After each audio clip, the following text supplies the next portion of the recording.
Okay, na tayong breakfast ni Granny.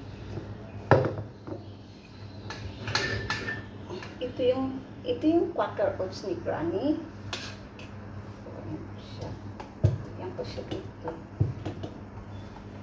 Tama na yan, baka kasi hindi niya maubos, sayang. Hugas muna akong kamay kasi lumipo ako ng poncho. Tapos sinipuin ko yung kanyang saging. Kaya dapat hugas muna akong kamay. Tapos lagyan ko siya ng Ensure na milk. Ito yung pinapakain ko kay Granny para kaya siya. Sinabihan ako ng doktor na magiging 3 months lang si Granny, pero umabot na siya ng 2 years and a half.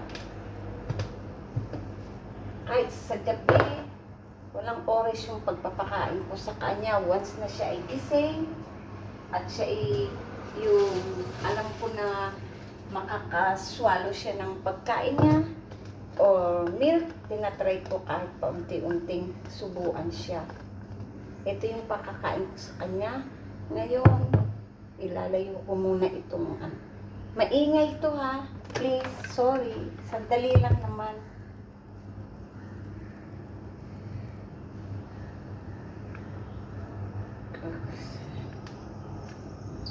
Add ko siya ng kaunting tubig kasi masyado. Wait ha. Add ko ng kaunting tubig kasi masyado sticky. Hindi maganda sa machine. Sandali lang naman to.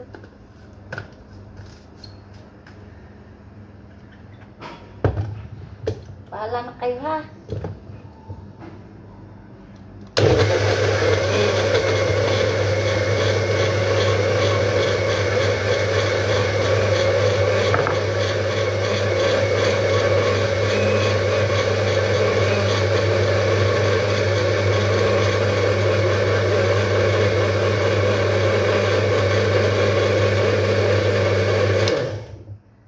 Pagkain niya ni Granny, i-ready ko yung pagkain niya.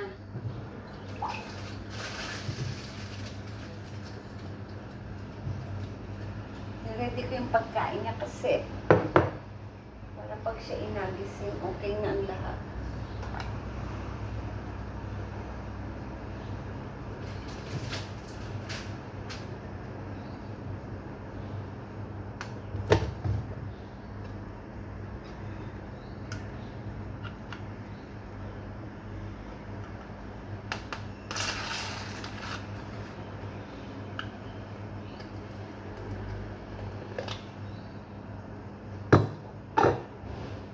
Itong parang watery para saswalo na lang yan ang saswalo. Pag sinubo ko sa kanya, hindi na siya magngunguya. Hindi ko na siya lalagyan ng sugar kasi may saging na siya. Okay na yan.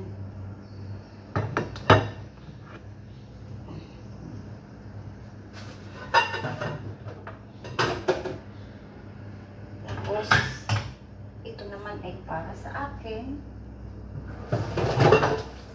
Tingnan ko na yung leftover niya kasi sayang naman. Lagay ko naman siya dito. Kasi na to sa akin, nalagyan ko na lang siya ng 2 saging. Saka Milo. Hindi ko lalagyan ng milk. Ko lang siya ng 2 saging. Tapos to kasi binalot ko yung saging saan mo sa plastic kasi ayoko na nakabuyang-yang siya. Kaso wala pang maghapon na overripe na siya. Mamaya ko yung nilinisin.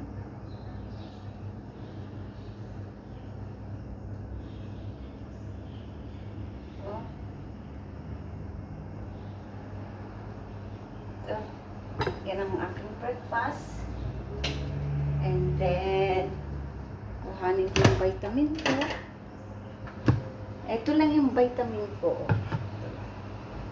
Bibili na uli ako next time. Kasi paubos na.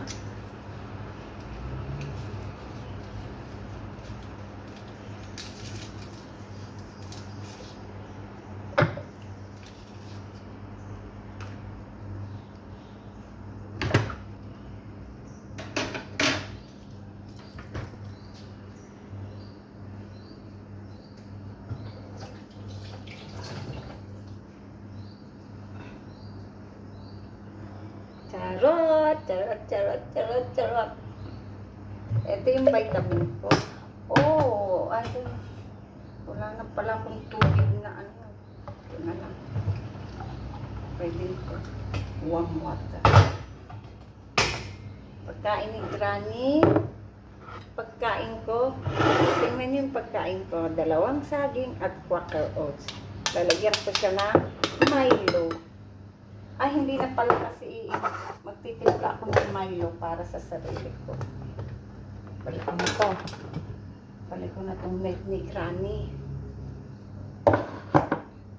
Magawa ako ng Milo ko. Meron pa akong pasta. Ito naman yung Milo ko. Wala itong sugar ng Milo. Tawag dito sa Singapore ay kosong without sugar.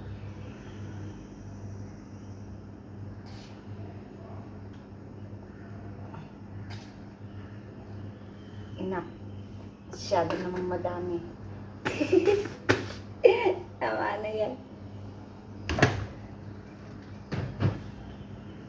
Tapos, ito na yung tubig kasi kabobolt ko lang nito kaninang umaga. Ay, nasarap. Wala. Ay, mainit yung tubig. Bobolt ko lang nito kanina. Halo-halo tayo. Halo-halo ng Milo ko. Check ko muna si Granny. Magre-ready ako ng medicine ni Granny. Ready ko yung medicine ni Granny. Hindi ko yung kanyang spoon. Ito wash.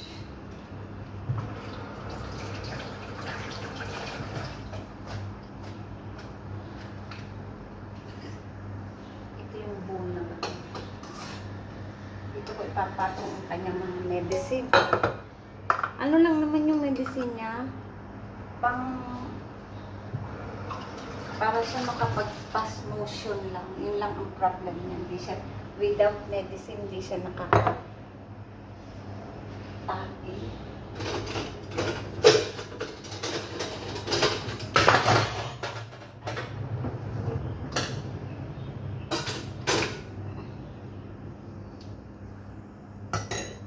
Okay, Granny na food. Ito yung medicine ni Granny.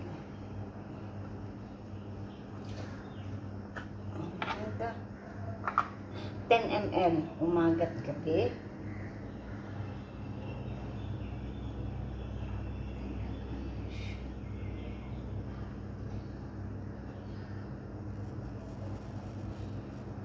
Ha? 10 ml lang siya. Tapos yung tablet niya. This is a tablet. Ito yung tablet niya. Hindi niya nalulunok to kahit maliliit lang to kasi buo. Kaya ang ginagawa ko, nilalagyan ko siya ng kaunting tubig. Then, lagay ko yung gamot. Yan. Lagay ko yung gamot niya. Para ma-melt siya. Imimix ko siya sa kanyang food. Para hindi niya masyadong malasahan. Ganyan yung nag-aalaga sa matanda. Kapag mangino yung alaga mo, at gusto mo siyang maging healthy, magtsaga-tsaga ka magpakain. Hindi nga ako tinuruan ng nurse na ganito ang gawain ko. Ako lang, sarili ko lang. Pati mga anak ni Granny, hindi nila ako tinuruan. Naano na lang sila sa akin. Naamoy sila sa akin, pati doktor. Kasi ginagawa ko ang ganito. Gagawa ko ng smoothie para kay Granny, mga prutas. Kasi o kaya naglalaga ako ng sweet potato, ini-smash ko, tapos ginagawa ko din smoothie yung sweet potato. Nilalagyan ko din ng kanyang milk. Pero ngayon, ako muna yung kakain. Bye! Kakain na ako.